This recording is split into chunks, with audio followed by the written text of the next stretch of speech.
Morning everyone. जैसे कि हम लास्ट क्लास में पढ़ रहे थे parameter of reciprocal lattice vector. क्या पढ़ रहे थे? Parameter of reciprocal lattice. आज हम पढ़ेंगे कि जो रेसिप्रोकल लैटिस है उसकी प्रॉपर्टी क्या होती है। ठीक है, तो क्या होगा? Property of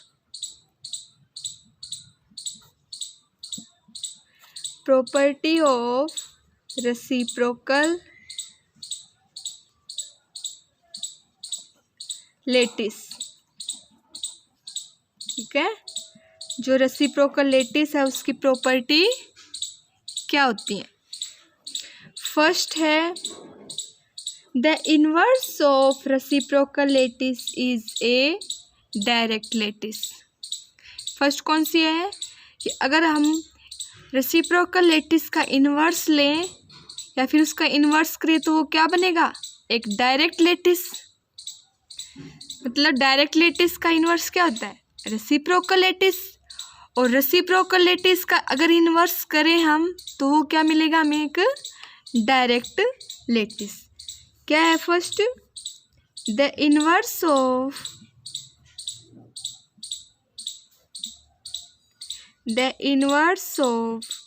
reciprocal lattice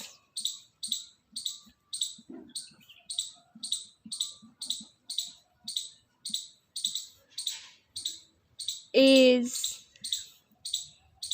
a direct lattice।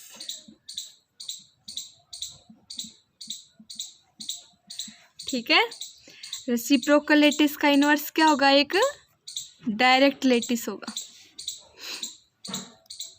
अब हम इसको प्रूफ करते हैं कि रेसिप्रोकल लैटिस का इन्वर्स डायरेक्ट लैटिस कैसे होता है।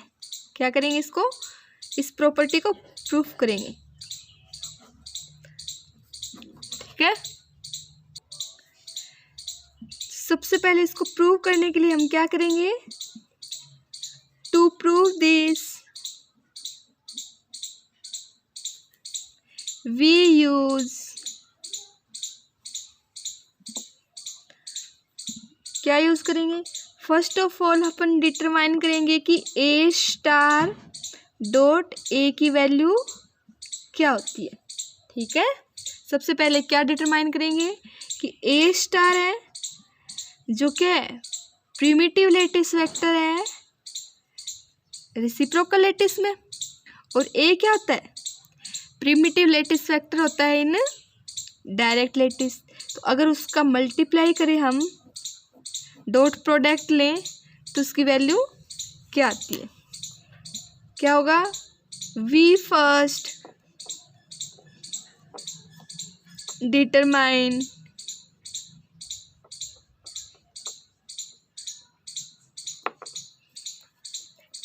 ए star dot A is, A star dot A की वैल्यू क्या होती है? निकाल लिया। हमने क्या किया? ए स्टार ए की वैल्यू फाइंड आउट की। ठीक है, ए स्टार की वैल्यू क्या होती है? B cross C upon A dot B cross C. ठीक है, और मल्टीप्लाई किससे करना है? ए से। तो लेफ्ट साइड करो या राइट साइड करो, सेम रहती है डॉट प्रोडक्ट में। तो ये क्या आ जाएगा? सेम है वो। नोमिनेटर और डिनोमिनेटर दोनों क्या है? सेम है। तो इसकी वैल्यू क्या आ गई? 1 आ गई। अब हमें क्या निकालना है? जो ए स्टार है उसका रेसिप्रोकल क्या होगा। तो ए स्टार का क्या करेंगे? हम स्टार करेंगे। तो ए स्टार की value B cross C upon A dot B cross C, और पूरे का स्टार। पूरे का स्टार किया है तो मतलब मल्टीप्लाई में है तो बी का भी स्टार होगा और सी का, ए का, सब पे क्या लग जाएगा? स्टार लग जाएगा। तो इसकी वैल्यू क्या हो जाएगी? B star into C star upon A star dot B star cross C star. ठीक है, ये वैल्यू आ गई। अब हम देखते हैं जो चीज़ कैंसिल हो रही है उसको तो कैंसिल कर देंगे, और नहीं हो रही है वो रिमाइंडर आ जाएगा। ठीक है, आ गया। अब हम क्या करते हैं, इसको मान लो अगर हम इसके क्रॉस मल्टीप्लाई में लिख दें, ये क्या है, C star as it is upon A star dot B cross C, और इसको किससे मल्टीप्लाई कर दें, ए स्टार डॉट ए से।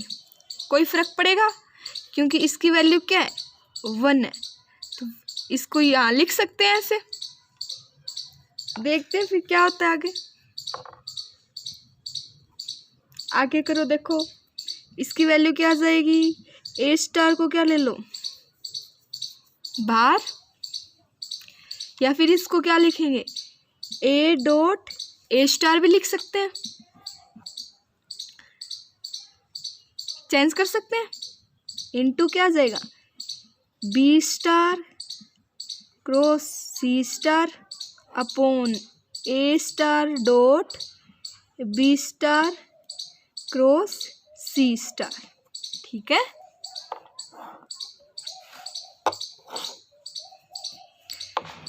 आगे सोल्व करेंगे, क्या रखें, ए डॉट ए स्टार को अंदर ले सकते हैं, ए star into B cross C star, vector आता है सब पे,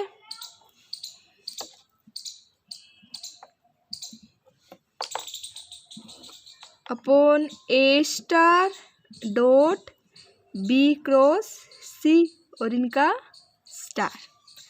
ठीक है, ये क्या आ गया सेम, तो ये क्या हो जाएंगे, कैंसिल आउट, क्या बचा, ए वेक्टर डॉट 1, क्या आ गया, ए वेक्टर। तो ए स्टार का स्टार मतलब ए स्टार का इन्वर्स क्या आ गया, ए आ गया, ए स्टार का इन्वर्स क्या आ गया, ए आ गया।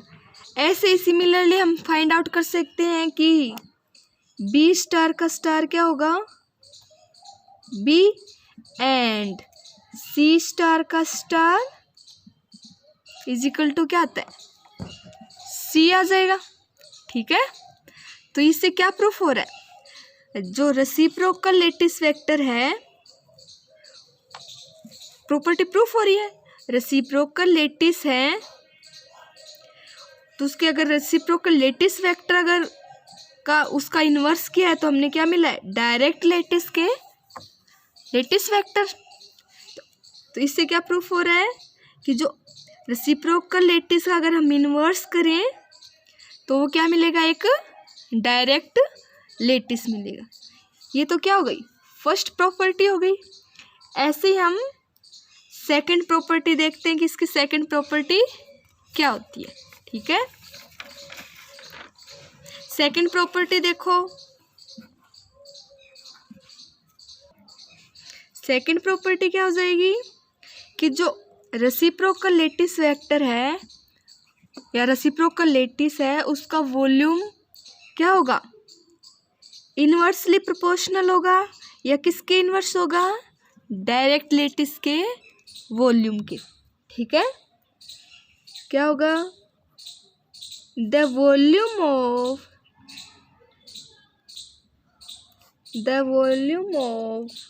Unit cell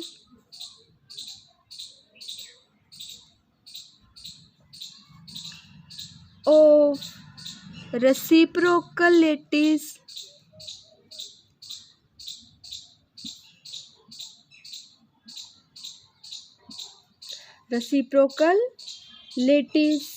is inverse of या फिर inverse to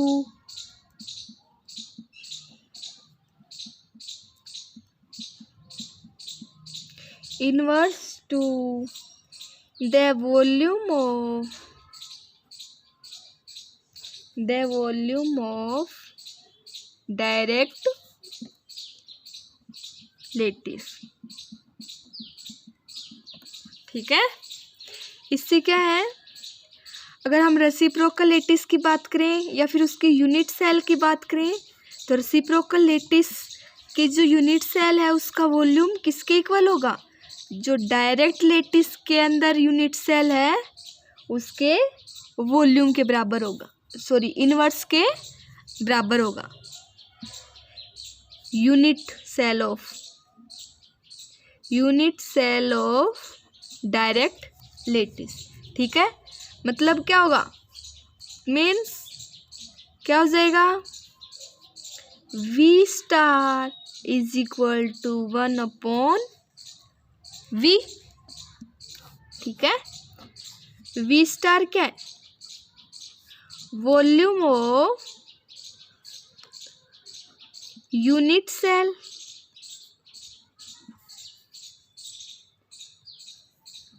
in reciprocal lattice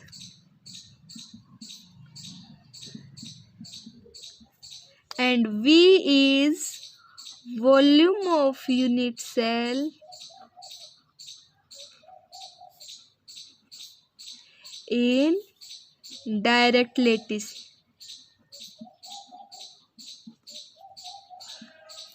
ठीक है, V स्टार तो किसमें वॉल्यूम है, यूनिट सेल का वॉल्यूम है रेसिप्रोकल लेटिस के अंदर, और V क्या है, यूनिट सेल का वॉल्यूम है डायरेक्ट लेटिस के अंदर। ठीक है, अब हम प्रूफ करेंगे कि V स्टार किसके बराबर होता है, 1/V के बराबर होता है। ठीक है, प्रूफ क्या प्रूफ करना है, V star is equal to 1/V। ठीक है, तो हम क्या लेके चलेंगे, V स्टार लेके चलेंगे और इसको क्या प्रूफ करेंगे, 1/V प्रूफ करेंगे। ठीक है,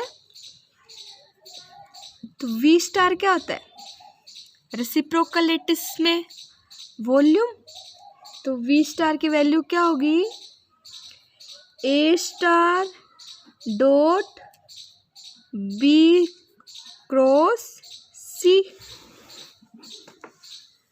ठीक है, कोई भी दो प्रिमिटिव वेक्टर का क्रॉस प्रोडक्ट और किससे मल्टीप्लाई करना है, उसके एक थर्ड जो इनसे परपेंडिकुलर है उसके डॉट प्रोडक्ट से। किसी को भी ले सकते हैं, ये क्या आते हैं, इसी के इक्वल क्या आएगा, ऐसे ही लेते हैं, जैसे अगर दूसरी हो तो B डॉट A क्रॉस या sorry C cross A and क्या आ जाएगा, C dot A cross B, कुछ भी ले सकते हो। ठीक है, तो हमने क्या ले लिया, V star is equal to A dot B star cross C star. ठीक है, अब A स्टार की वैल्यू पुट करो, B स्टार की पुट करो और C स्टार की। ठीक है, वैल्यू पुट करेंगे तो क्या आएगा, देखते हैं। वैल्यू रखो, क्या आएगी, A स्टार की क्या आती है, B cross C upon A dot B cross C, यही आती है। बीच में आ गया dot product into B star की क्या आएगी, C cross A upon B dot C cross A। ठीक है, multiply cross product into C star की क्या आएगी, C स्टार की वैल्यू क्या आती है, A cross B upon C dot A cross B। ठीक है, क्या आ जाएगा, ये B cross C dot C cross A into A cross B upon क्या आ जाएगा, A into B cross C into क्या आएगा, B dot C cross A into C dot A cross B. ठीक है, इसको सोल्व करेंगे तो हमें क्या मिलता है देखते हैं। ये आ गया।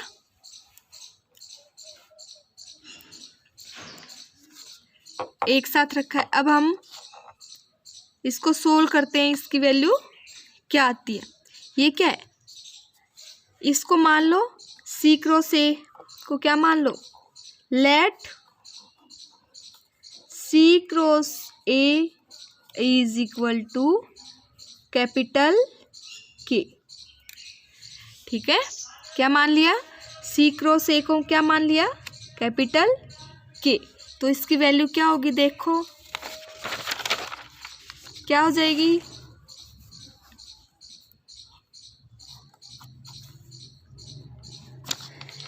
क्या थी ये, बी क्रॉस सी, यहाँ पे क्या आ जाएगा के, और यहाँ पे ए cross B,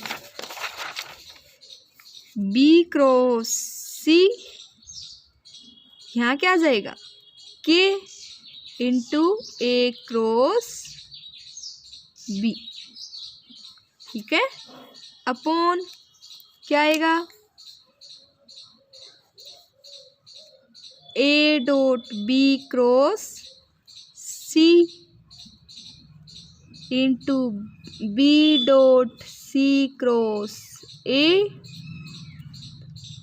into C dot A cross B.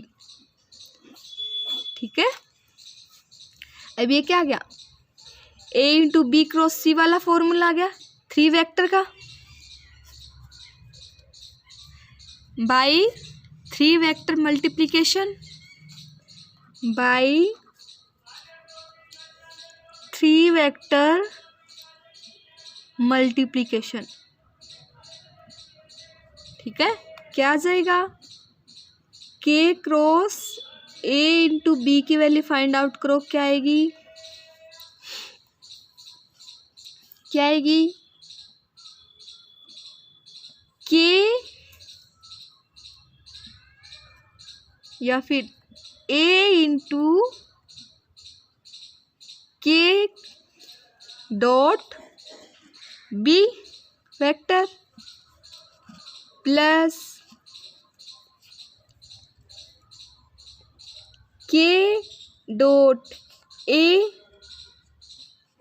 Into B upon, sorry इसमें ये वैल्यू आ गई, इसमें पुट करो क्या आ जाएगा, B cross C into A into K dot B plus K dot A into B. ठीक है, upon A vector B cross C vector into B dot C cross A into C vector dot A cross B. ठीक है, अब के की value put कर दो, के की वैल्यू क्या थी, के हमने क्या लिया था, सी क्रॉस ए, इसको क्या मानना था, के पुट करो, यहाँ पे क्या आ जाएगी, B cross C into A into C cross A dot B plus C cross A dot A into B upon A dot B cross C, B dot C cross A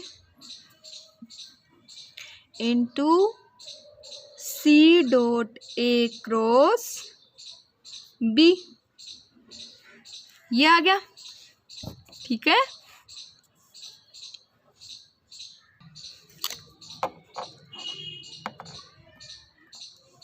ठीक है, इसको हम क्या लिख सकते हैं, ये भी V है, ये भी V है और ये भी V है।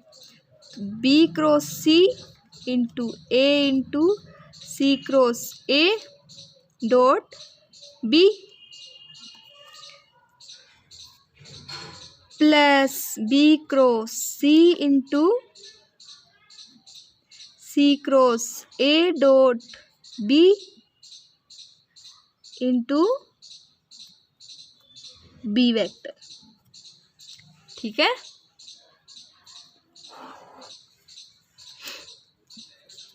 अपॉन V क्यूब, ठीक है। अब इसमें देखो C क्रॉस A, इसका डायरेक्शन कौन सी होगी इस प्लेन की, B वेक्टर, तो B डॉट B पॉसिबल है, ठीक है। अब इसके अंदर देखो C क्रॉस A, इसका यूनिट वेक्टर क्या होगा, B, डायरेक्शन कौन से डायरेक्शन में होगी, B वेक्टर के डायरेक्शन में, तो B डॉट A, दोनों एक दूसरे से क्या होते हैं, परपेंडिकुलर होते हैं, A वेक्टर और B वेक्टर, तो डॉट प्रोडक्ट क्या आ जाएगा, 0, तो ये टर्म क्या हो गई, 0, ये टर्म 0 होगी, तो ये पूरी टर्म क्या हो जाएगी, 0, तो बचेगी क्या, B cross C into A into C cross A dot B upon V cube, ठीक है। इसको क्या लिख सकते हैं, B cross C dot A vector, ये सब वेक्टर है, इंटू क्या लिख सकते हैं, C cross A dot B लिख सकते हैं, अपॉन V क्यूब, ये भी क्या है, V है और ये भी क्या है, V है, तो क्या आ जाएगा, V square upon V cube, ठीक है। तो V square upon V cube की वैल्यू क्या आ गई, 1 अपॉन V, क्या आ गई, 1 अपॉन V। तो हमने क्या प्रूफ कर दिया, लेके क्या चले थे, V स्टार लेके चले थे और आ गया किसके इक्वल, 1 अपॉन V के इक्वल आ गया। मतलब क्या हुआ, जो रेसिप्रोकल लेटिस है उसके यूनिट वेक्टर का जो वॉल्यूम है वो किसके इक्वल होता है, डायरेक्ट लेटिस के वॉल्यूम के इनवर्स के इक्वल होता है, ठीक है।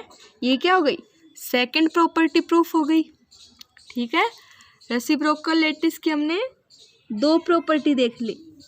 फर्स्ट में तो क्या देखा, जो अगर रेसिप्रोकल लेटिस का अगर हम इन्वर्स करें तो क्या मिलेगा हमें, डायरेक्ट लेटिस मिलेगा।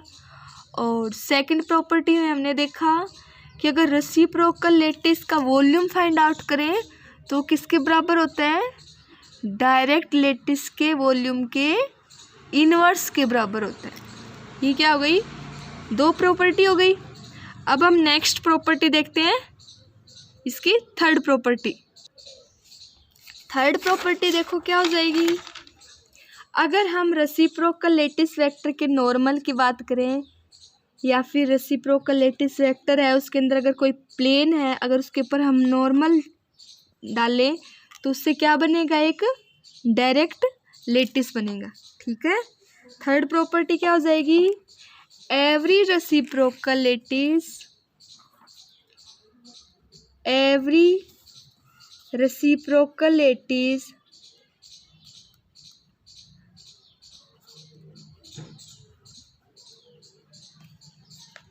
vector is normal to the every reciprocal lattice vector is normal to the plane of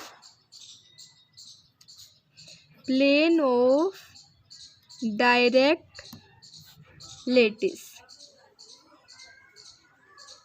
ठीक है, क्या है, जो रेसिप्रोकल लेटिस है उसका नॉर्मल क्या होगा, डायरेक्ट लेटिस के अंदर प्लेन का रेसिप्रोकल लेटिस का वेक्टर क्या होगा, जो डायरेक्ट लेटिस के अंदर जो प्लेन है उसका नॉर्मल होगा।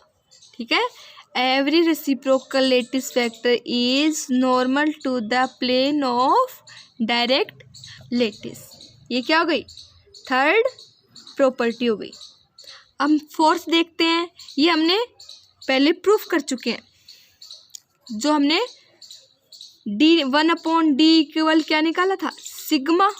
तो d क्या था, डायरेक्ट लेटिस के अंदर जो नॉर्मल है उसकी लेंथ, और सिग्मा क्या होगा, रेसिप्रोकल लेटिस वेक्टर। तो हमने ये पहले ही प्रूफ कर चुके हैं कि सिग्मा इज इक्वल टू क्या आता है, 1/d। ठीक है, अब हम देखते हैं कि फोर्थ प्रॉपर्टी क्या होती है। अब फोर्थ प्रॉपर्टी देखें तो क्या हो जाएगी, अगर हम रेसिप्रोकल लेटिस वेक्टर की हम बात करें तो उसके अंदर जो प्लेन है उसके जो उनके बीच की डिस्टेंस, जिसको क्या बोलते हैं, इंटरप्लेनर डिस्टेंस। क्या बोलते हैं, interplanar distance.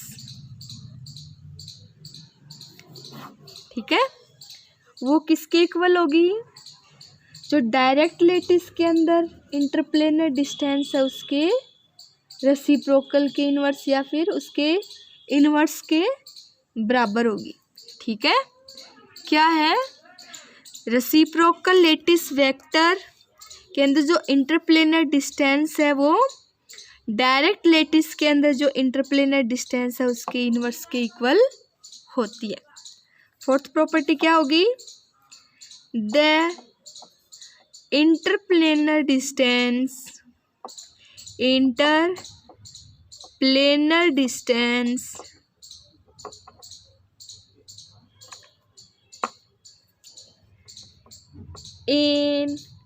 reciprocal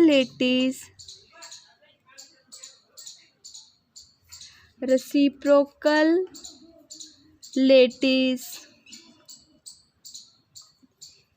is inverse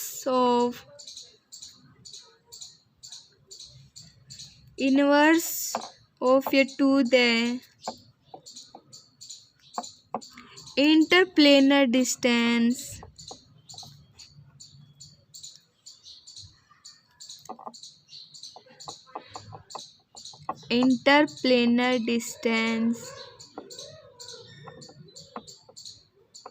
of direct lattice. ठीक है, ये क्या होगी उसकी फोर्थ प्रॉपर्टी। हमने इसकी 4 प्रॉपर्टी पढ़ ली। क्या पढ़ी, फर्स्ट पढ़ा हमने, सबसे पहले हमने क्या पढ़ा था, जो रेसिप्रोकल लेटिस है उसका इन्वर्स देखें तो क्या होता है, डायरेक्ट लेटिस। मतलब ए स्टार का स्टार इज इक्वल टू क्या आएगा, ए। सेकंड प्रॉपर्टी हमने क्या पढ़ी, सेकंड प्रॉपर्टी हमने पढ़ी, जो वॉल्यूम है रेसिप्रोकल लेटिस वेक्टर के अंदर यूनिट सेल का, वो डायरेक्ट लेटिस के अंदर जो यूनिट सेल है उसके इनवर्स के इक्वल होता है। मतलब V star is equal to 1/v। ठीक है, थर्ड प्रॉपर्टी हमने क्या पढ़ी, जो रेसिप्रोकल लेटिस वेक्टर है वो क्या है, नॉर्मल है किसके ऊपर, डायरेक्ट लेटिस के प्लेन के ऊपर। ठीक है, थर्ड। फोर्थ पे हमने क्या पढ़ा, जो रेसिप्रोकल लेटिस वेक्टर के अंदर जो प्लेन है उसके बीच की डिस्टेंस किसके इक्वल है, जो डायरेक्ट लेटिस के अंदर जो प्लेन है उसके बीच की डिस्टेंस के इनवर्स के बराबर है। ठीक है, ये इसकी क्या हो गई, 4 प्रॉपर्टी। आगे हम नेक्स्ट क्लास में पढ़ेंगे। आज के लिए इतना ही। Thank you.